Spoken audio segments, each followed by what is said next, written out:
Höy. Da tuğmadı. Ay yılın maşına mı? Yılın. Doğan tatığına kırağı yılını. Ben bu koltumu gidip bana. Yok aç. Tuğmadı adam.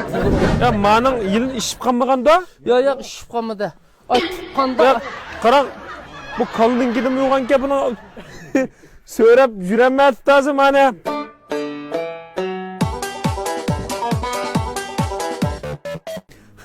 Çoğuzaylam ko bu. He? Ya dostlar bana karanlar manda yılın yoğan açkın sizler görüp bakam yakmama Kaşkay konu şehrining zemini ise mandak yılın yoğunap yegi söylüp kalgan derecede manda açkını ben görüp bakmap diken ben.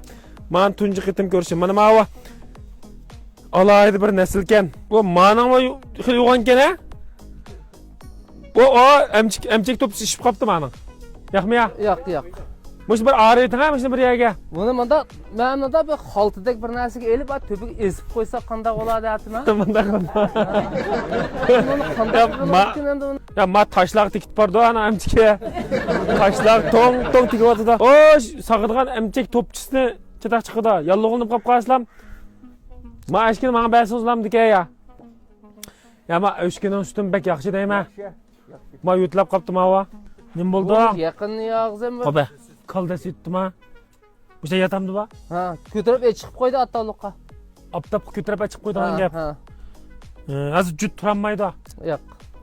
Bu eşkininki en kıymet neç pulluk eşke? Qag'allari azaraq demni buni onlardan ancha-muncha elib va battaga qo'yib. Men ish yashkini sizlar bayaqcan 7600 ga qoldikmi yo'q bo'g'im. Ha, Kaysine karabaşlı ma? 7000 ne düzgü ağamıdan düşün. 7600 ga qolgan men. Nima uchun aşna qimmat aldingiz? O bizning ma yerlik yashkilar anda bo'lmaydi ekan. Azdir ko'pdir ashondan changlashtirmasak bo'lmaydi ekan. Shu.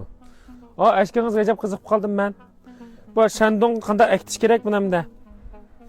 Ana degan do'stlar, Mawa Şinjan ichida mushundaq alayda iqtidorliq mungizi alayda yoki mushundaq yilini alayda yoki shakli alayda tuga, ushga, kala, qo'y, ot, mushundaq malcharosi va alayda malcharosi va do'stlar biz gap qilinglar, men alayda bas etib olman.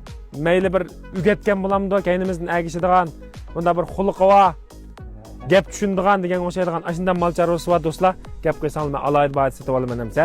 Filmni oxiriga ko'rgan do'stlar, yurakni besib etib Enkasrayning 5 raqamini yo'llagach, ma filmni Şinjanning atrofidagi baxmish do'stlarning hammasiga bir yo'llab qo'yinglar.